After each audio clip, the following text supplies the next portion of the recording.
You are listening to the 2 and Out CFL podcast, a proud member of the Canadian Football Podcast Network. But he did have a better completion percentage than Mike Riley, so that's got to count for something. Okay, can we move on? Grab some poutine and a double-double. It's time for the 2 and Out CFL podcast. Now they have to kick it out, and they do! Every week, Travis Currah. Does anybody still care about this podcast? And Brazilian Ty. Hunters are people, too. Talk fantasy football, bring you the latest in CFL news, and sprinkle in a little bit of nonsense. Are you kidding? This is unbelievable! Ready, set, hunt! And welcome to another episode of the 2 and Out CFL podcast as part of the Alberta Podcast Network, powered by ATB. Brazilian Ty, it is a tradition every August long weekend in Macklin, Saskatchewan, the Bunnock Tournament. And you were there. Did you play or did you just drink? I just drank, if I'm being completely honest. I got home, I guess it would have been Sunday, and was texting with our buddy Nick, and he's like, well, bring an air mattress, come on down. I'm like, you know what, that sounds like a really good idea. So I headed down there and watched them lose out on just outside the prizes, and then we just went back to the cabin and drank a flat of beer. Nice, because I don't know, I don't know if this is foreign. It probably is foreign to most listeners of 2 and Out, but basically, what's the premise of this game? It's... Oh, man, are they horse bones? The ankle. The ankle bone. Now, obviously, they're replica bones because it's 2018.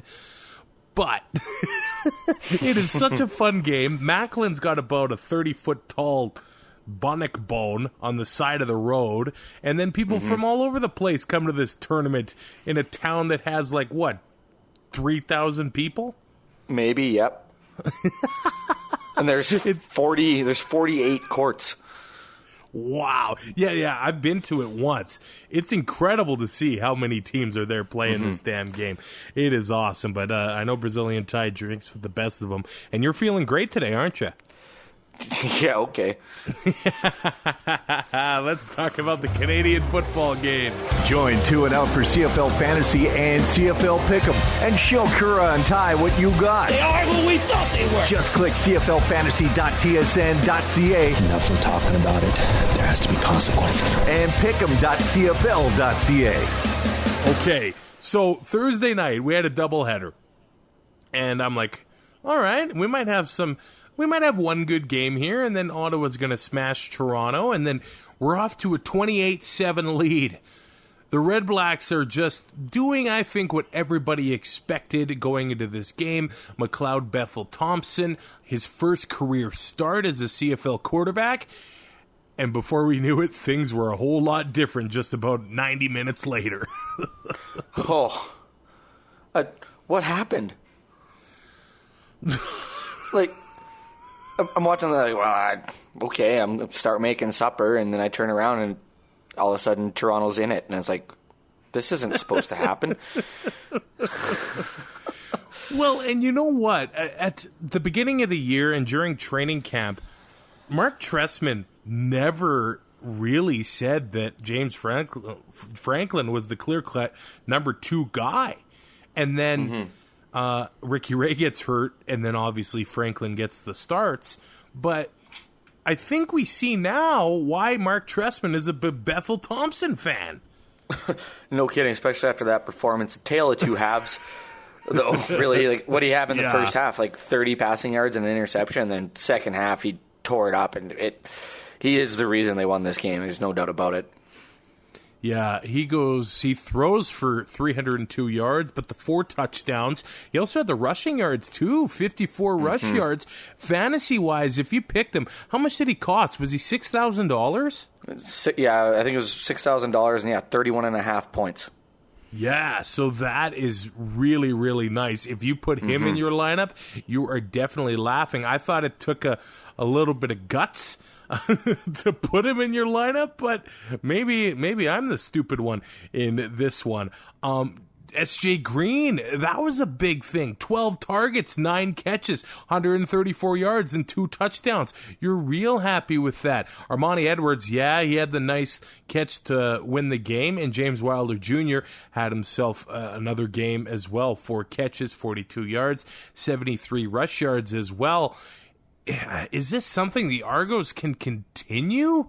I mean, 42-41, that's just awesome. Yeah, it's not exactly the way you want to win football games. Giving up 41 points. That being said, they showed a lot of gumption or chutzpah. They were down and out. It looked like this game was over at halftime, and they never quit, and they ended up coming back and winning this football game. And like you said, Armani Edwards, the one he only had 30 yards and a touchdown, 12 points, a little touchdown dependent. But S.J. Green. If you saw this coming and you had him in your lineup, you're ecstatic. I'm more surprised than anything if when this happened. Like I looked at the stat line, I'm like, that's what SJ was in Montreal. He hasn't. Yep. This year, this offense hasn't been doing this, and they showed they can. Whether or not they can keep it up is another story. The Argos are off this week. They do have the BC Lions on the 18th. As for the Red Blacks, you talk about the Argos not being happy but giving up 42 or 41, and Ottawa gave up 42, and they released defensive back Luchez Purifoy. Hard hitter. I'm a fan of Purifoy, and I actually think he'll probably end up somewhere real fast here.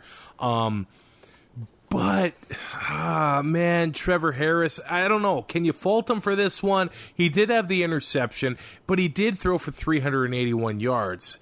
I mean, it just seems like one of those games where, Harris could only do so much. When you give up that many points, it's hard to win. And when you lose by 1, it just kind of happens. But I think Harris, he played just about as good as he could. Deontay Spencer wasn't getting anything done this season, and this one he did blow up. Let's just say that. Yeah, and I picked the wrong 2 Ottawa receivers. I had Sinopoli and Ellingson thinking, should be able to get 20 points from both of them, should have a good night. Sinopoli gets 21.9. Deontay Spencer blows up with 38.7. Meanwhile, Ellingson's sitting there with 4.5 points. So Ellingson hasn't been able to do anything this year. I mean, they've got Montreal next week. Hamilton put up 50. I've already set my lineup for next week, and it's full of Red Blacks. It is 100% Ottawa? Almost, yes. Because if they get a nice lead, maybe Galanders gets the ball. Exactly. He outscored Powell in this one. I didn't want to bring that up. So William Powell, he did leave the field for a bit with an injury. If he continues to be banged up this week, maybe Galanders is a great option here. Maybe they should just give Powell the week off. Well, I mean, it's basically a bye week for them anyway, if you really think about it. Well, that's for the swear jar. Put a toonie in there, I don't care. But at this point, I guess, we'll be talking about Montreal. But, I mean, I can't might as well just donate $500 to that jar right now, because it is not looking good.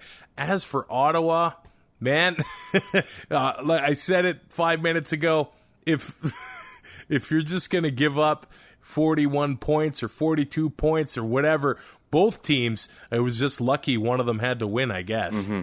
Well, and that's the thing. 41 points should be more than enough to win a football game. Oh, yeah.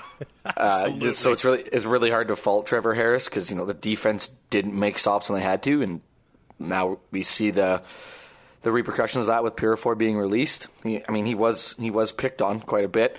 But yeah, 41 points.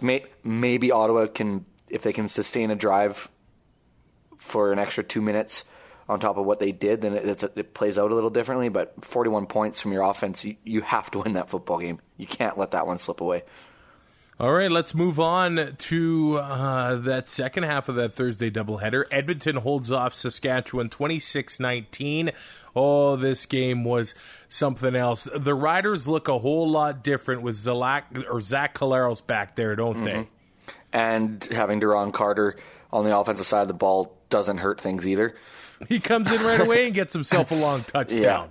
Yeah, that was nice to see. However, the Riders only dressed 41 guys on Thursday night. How does that happen? It's just great coaching, I guess. I don't know. They listed Moncrief on the active roster.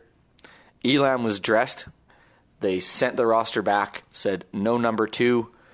Moncrief is on the 6th game. You're playing with 41 guys. If Elam would have played, it would have been a forfeit. If nobody would have caught it. Was this an accident? It has to be. Just it's not paying attention. Like here we go again, right? I saw that and I'm like, of course this happened. That just makes no sense to me. But the big thing in this game was Nick Marshall comes back, and Duke Williams did nothing. Yeah. He had 2 catches on 6 targets for 41 yards. That includes 0 catches for 0 yards in the first half. Nick Marshall is a big part of this Rider defense to come. So it is obvious when he's in there, they are a much different defense. But that means Darrell Walker gets forgotten about, and that's exactly that depth that Edmonton has at receiver. The first big catch from Walker, he was left completely alone.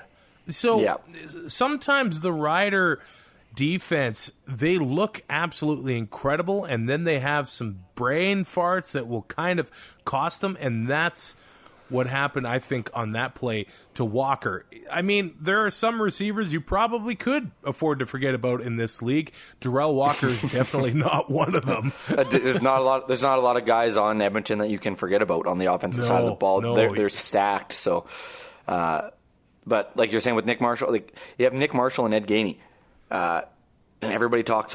We talk about it too. The front 7 for this team is fearsome right now. The D-line, the linebackers are so good. We forget about the secondary a little bit. Having Nick Marshall back is huge. You now got 2 corners that they're just so good at what they do. Like Ed Gainey is a ball hawk, and you can't really fault him. Like this is the first time they've had to play against this Edmonton team this year, and that they didn't know what to expect. I think you shut down Duke Williams. It's great. And you're basically saying, okay, you have to beat us with somebody else. And they held C.J. Gable in check. He only had 81 rushing yards, still had a touchdown, but Darrell Walker just ran all over him. Gainey had a pick go right through his hands, too. And, and sometimes the guys that go for the pick every single time, they get burned, and that's what happened in this one. Yeah. They just got burned. And it came down to the last drive. Things were real close. Saskatchewan, they had a lead there. Their play calling wasn't the best on Saskatchewan's final drive. Why? Why are you throwing to the middle of the field? There were a couple times, and we saw it on the turnover on downs at the end of the game, that Collaros tried to hit Zach Evans, and he threw short. Now, I don't know if that was intentional or if Collaros doesn't really have that arm strength right now. It would have worked. Evans almost had that catch. The ref called it a catch until it got reviewed. So, I mean, the play works if they could make it happen, but Collaros didn't, have as much power on the throws you would have liked. No, and that's going to come with time, too. There's a little bit of rust there for sure. It's really hard to work out when you got concussion symptoms. Can't really do too much. But that final drive for Saskatchewan, they had a chance to get out of bounds, and was it Williams Lambert, and he cuts to the inside. Go out of bounds, stop the clock. Time is of the essence. You're not going to win with a field goal. You need all the time that you can save, to drive the length of the field and get a touchdown to win this football game. And they didn't execute well. Some bad decisions were made after the ball was caught, and they just ran out of time. And I don't know how many. They probably would have had maybe 2 or 3 more plays, maybe. But still, those 2 or 3 plays, anything can happen. You get a penalty and prolong the game. But I didn't understand throwing the crossing route on your last what could have been the second last play if you could have got out of bounds, but you're 30 yards from a sideline. There's nothing you can do. In the CFL, with the time clock rules, you still are afforded a little bit of time if you work up the middle. They got to spot the ball and whistle the play in, so the clock does stop. But yeah, getting out of bounds definitely does help a little bit more and a lot more in that situation. But another thing that was interesting is that Collaros admitted in practice last week that he was hurt before that the season started, that an injury happened in preseason. I'm assuming it happened in the Calgary game where he got absolutely smashed in that preseason game. But him back there, he just works the offense, I think, a lot better than what Brandon Bridge was doing. So we saw a little bit of a duel from the quarterbacks. Collaros actually had more yards through the air than Mike Riley, although Mike Riley, he only had 13 completions. So that Rider D-line was getting after him all night. Oh, for sure. And we said that was going to be the strong point of this team at the beginning of the year, and that it's proven to be true so far this season.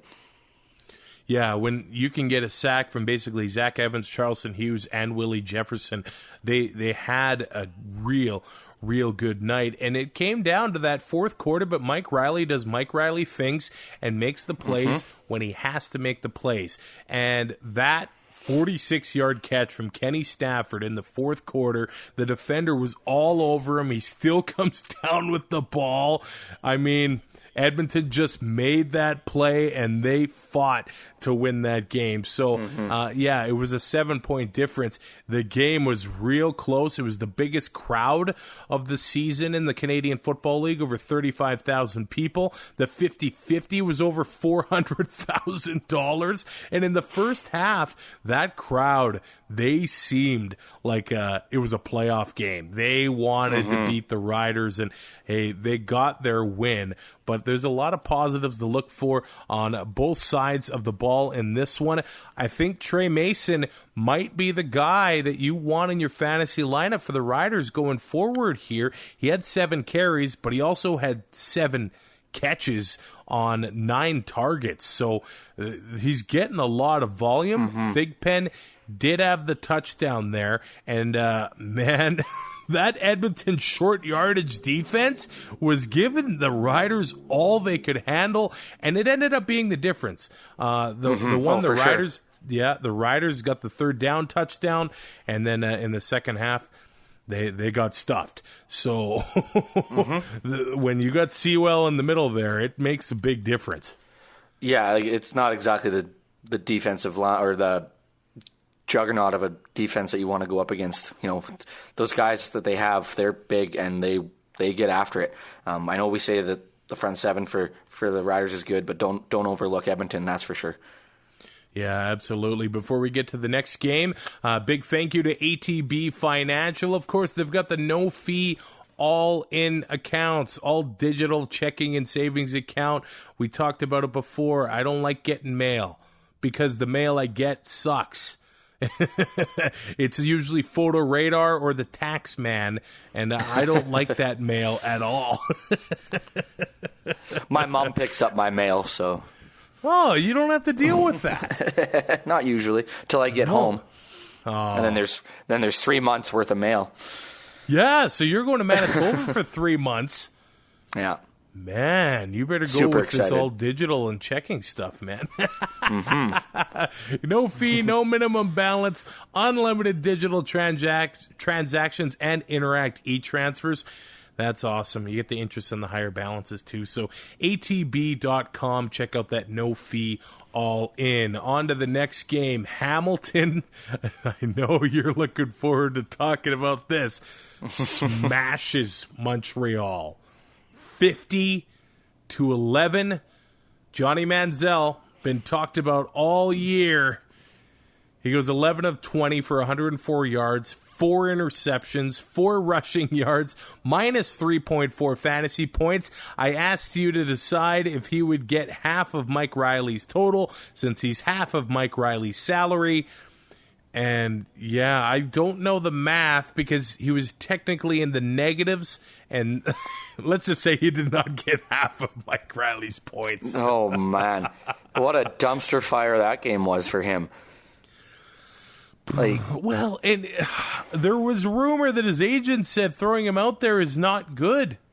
Well, we kind of discussed this, too, over text message. Like, he is not set up for success in Montreal. No. So by any means. So I don't what know does it do for his future? It doesn't bode well, that's for sure. Because if he continues to start in Montreal and results like this continue to happen, who's going to call him from the NFL? Cleveland again? I don't want to see people fail, but it's kind of, it was just like hey, how about you guys just shut up and wait till he plays? And then this happens. It's like, maybe you guys blew this a little out of proportion. Yeah, he's a big name. I get it.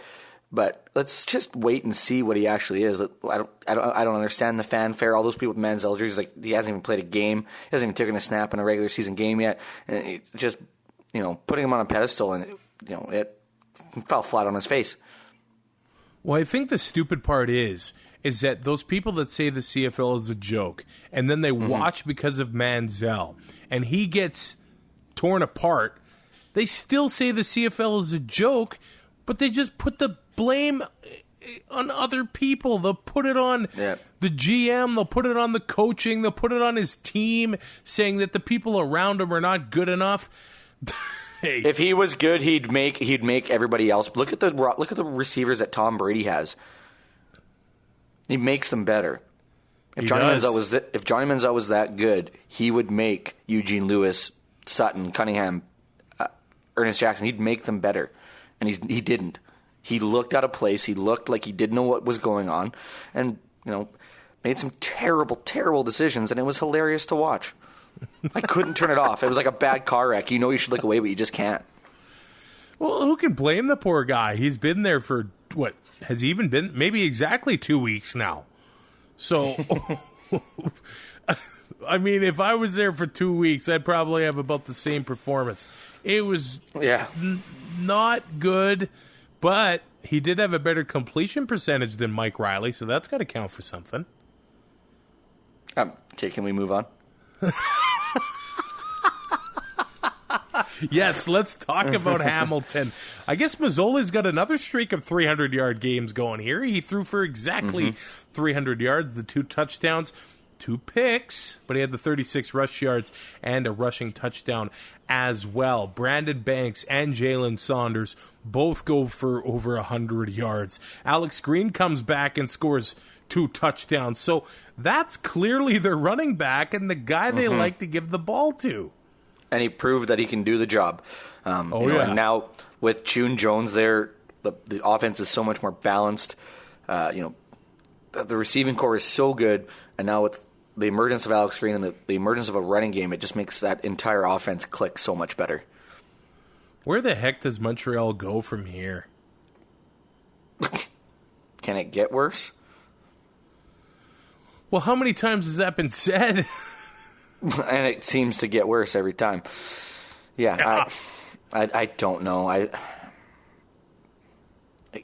They're going to go, what, maybe 2-16, 3-15? They might win some games at the end of the year when guys are resting people for the playoffs, but I wonder how many people bought those $10 tickets to get in the fourth quarter and then get in there and like, oh my God. If they sold one of those tickets, I would have been impressed. Oh, yeah. That's a great. I don't know where. I want to say it's a complete teardown, but I mean, it's been torn down since Calvillo left. They haven't been able to do anything except for get into the playoffs once with Jonathan Crompton. Is Sherman going to last the year? Is Cavis going to last the year? I don't understand how Cavis. I see Cavis lasting the rest of this year. Getting rid of a GM mid-season, it's not the ideal situation. I don't see how he comes back next year. You know what? Sherman has no idea what's going on. No, he doesn't. I think he's over his head.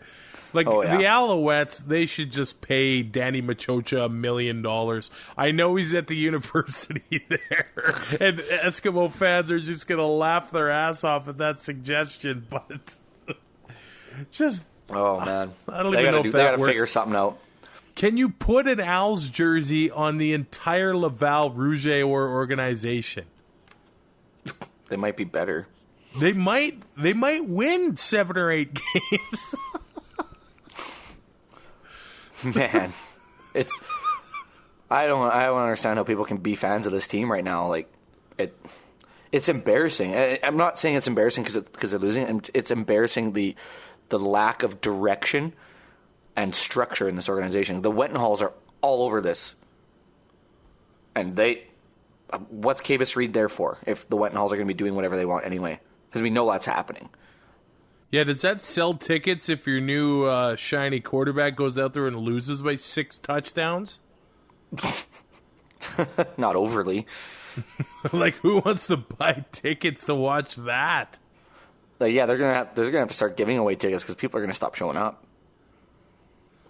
Like, it's not even like, it'd be one thing if they were playing good football, but they're not. It's not even like it's not even good to watch.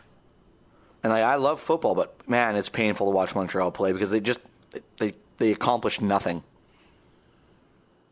And it's a systematic failure for the whole organization, really. Like, it's from the top down. They got to figure it out.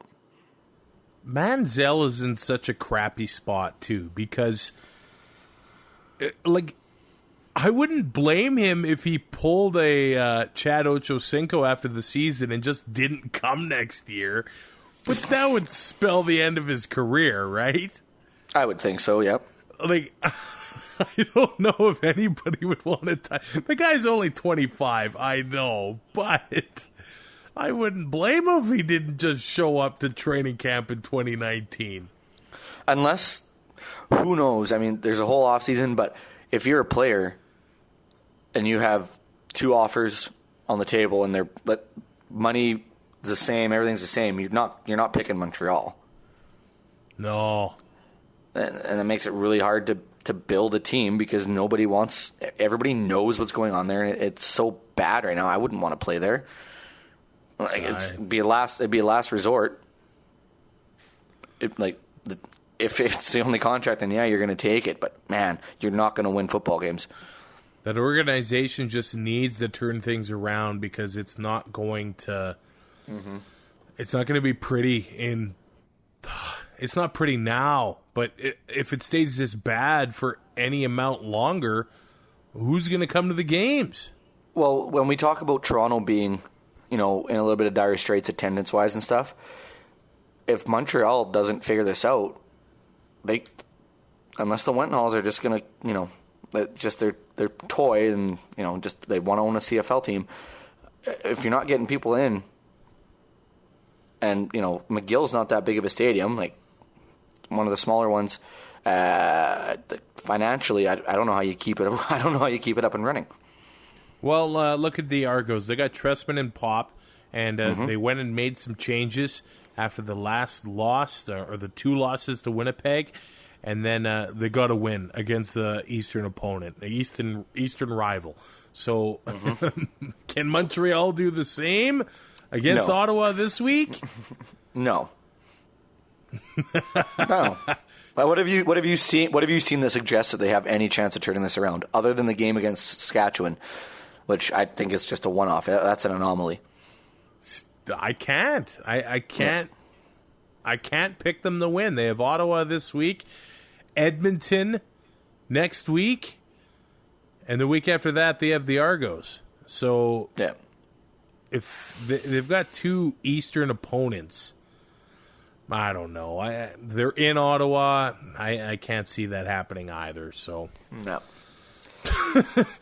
it's not good. No, it's not. Calgary beats BC 27-18. Bo Levi throws for 370 yards on 19 completions. Yeah. The Lions gave up some real yardage, didn't they? Yeah, it doesn't look very good on the box score. That's for sure. And that's without Eric Rogers. DeVaris Daniels hardly did anything. Kamar Jordan had almost 200 yards, 185 yards, and a touchdown. Eric Rogers actually had surgery to clean up some things going on in his knee that has been aggravated and bothering him so far this season. The fact that knee is still bothering him and he has been playing the way he has been playing is even more impressive. Oh, once he's back to 100%, you could be putting up bigger numbers, which is scary. Yeah. I when he comes back and he's 100%. You're going to need to watch for that. But, I mean, we expected the Lions to struggle in this one, but they only lost by 9. And I think a lot of people thought they were going to come into this one and get absolutely smashed, kind of like Montreal did. With Lulay now, they're a different team than they were with Jonathan Jennings. They're playing a lot better football, and they shot themselves in the foot. They kind of beat themselves with, just penalties and bad decisions, and it caught up to them, and they couldn't overcome it. But yeah, with Lulay, kind of a renaissance season right now because he takes over for Jennings, kind of gets his job back, and looks not bad. It's Calgary though, so I mean, you have to play a perfect game to beat the Stampeders right now, and it's impossible to play a perfect football game. You make the little mistakes, and the Stampeders are going to take advantage of that every single time. Mm-hmm. And so Jeremiah Johnson comes back from his ankle injury. He does get a touchdown. He had 6 catches on 6 targets, which you like to see as well. But he aggravates that ankle injury. He did not practice on Monday, but it looks like Chris Rainey could be back for the upcoming weekend, and maybe Trayvon Van gets some reps on offense as well. Mm-hmm. He had a nice return game in this one. Yeah, 180 yards, only 7 yards on his one catch. He didn't get a lot of looks offensively, but 180 return yards is a pretty good outing. Is Kamar Jordan becoming the guy when there's no Rodgers? Because DeVaris Daniels, he's had a couple, nice games here and there, but Daniels is not doing what Jordan is doing on a consistent basis so far. No. I mean, you look at when you're on your CFL fantasy website, you look in and it's like, well, DeVaris Daniels, that's a guy that can help you out, and then it just seems like he's been inconsistent. He's streaky. And Kamar Jordan has just been a picture of consistency this season, big game after big game. And, he makes plays. He catches the ball and just very textbook, I guess you could say. He makes sure he catches the ball, makes the plays that he can, doesn't make a lot of, mistakes, whether it be route running or drops. So at 29.5 points, that's huge for a receiver too. The touchdown helps it, boosts it, but 185 yards, that's ridiculous.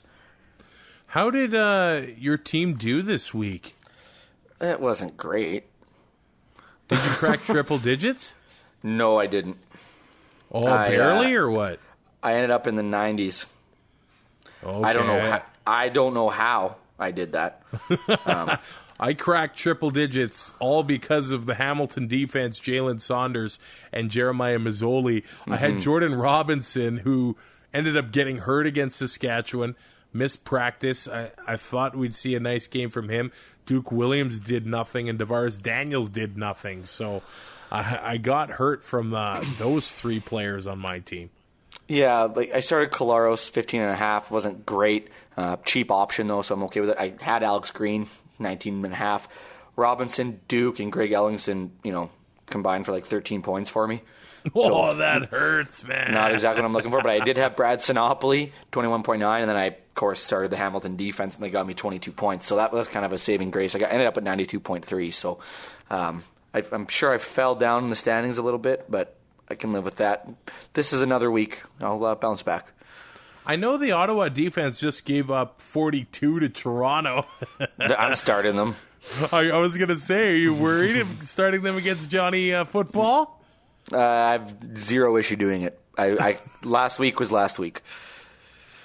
Man, without Kyrie Z-Bear, maybe that's changed that defense a lot. I'm not worried about it.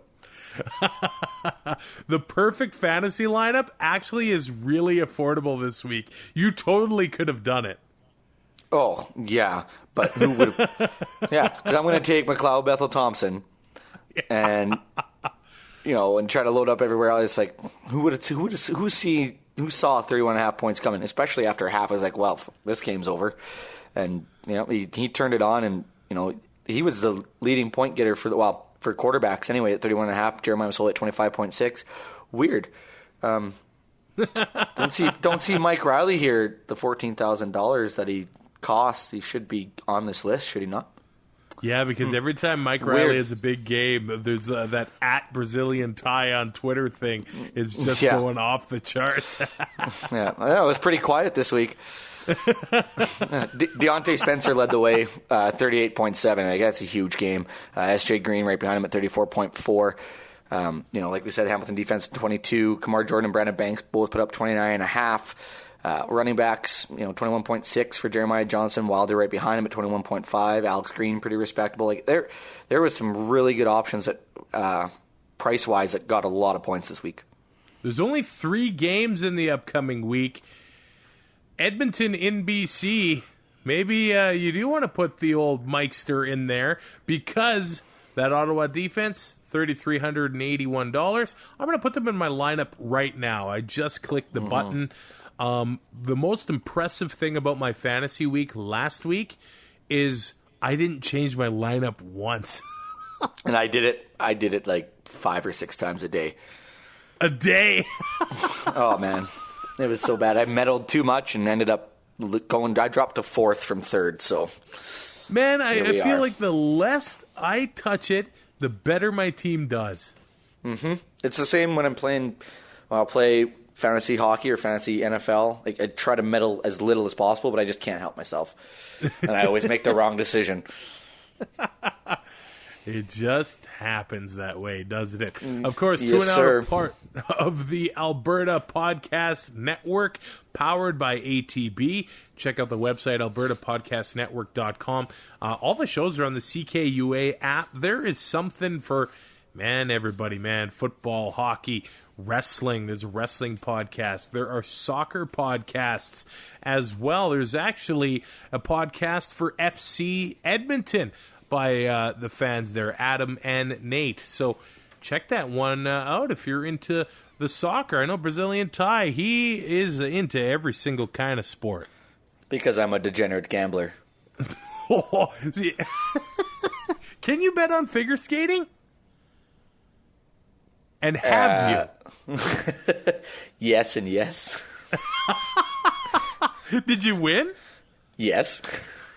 Who'd you bet on, Tessa and Scott? Yeah, it's not that hard to pick.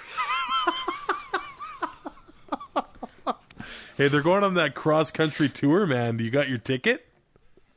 No. Better question. You got your tissues? I'm okay. You're okay, buddy? Yeah, I'll be fine. All right, buddy. Well, have fun in Manitoba. What's there to do there? I can't say it on air. How far are you from Winnipeg? Like an hour and a half. Okay, so, hey, maybe you could go to the Banjo Bowl. Maybe. See, I could probably get tickets. I know a guy. I can get some tickets for cheap.